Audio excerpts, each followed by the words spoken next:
I wanted to show you guys something, a little behind the scenes here. These right here are resonating Tesla coils. Each one of them has no other wires attached to them. Now we've already seen that part. Okay, let me get to some understanding that we should understand. And it has to do with resonance and frequencies. Now, I am forcing this coil to resonate right now. And what do I mean by that? Well, here's the number right here. I need to hit 361, or right close to it, 362, 363. That's where these coils resonate at. What's the problem I'm having? When you take this coil right here, it doesn't naturally resonate at that frequency. So I'm forcing it in by changing the capacitance in order to do it. But what if I just ran this thing at natural frequency? You see, the other coils won't pick up at all when I put it in the natural resonance. But the amount of power I'll get will jump. So I'm not going to touch this oscilloscope at all. All I'm going to do is change the resonance through the capacitors.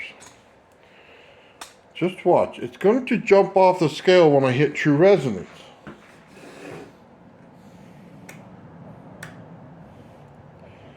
Look at that right there. Now, I got a lot more power out of that, right?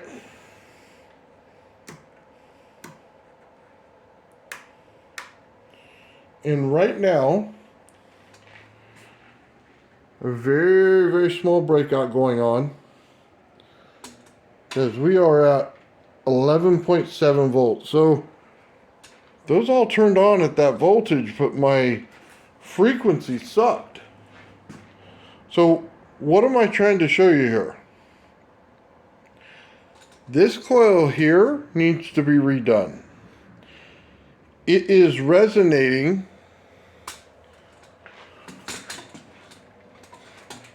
sorry, 255 right there. Why is that? You see, not a lot of people talk about this because I don't know if they understand it correctly.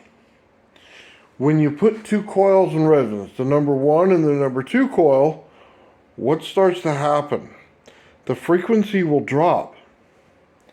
Now, each one of these coils, keep in mind, they're all built exactly the same. 361 is what this should resonate at, but it doesn't. It resonates in the 255. So as I build this coil next time, I have to keep that in mind. I am literally going to drop 100 kilohertz when I put it in resonance.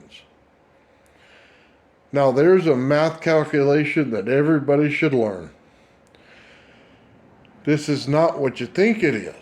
You see,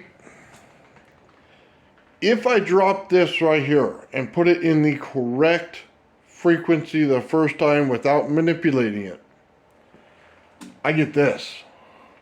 You see, I need the resonance itself to amplify just like that.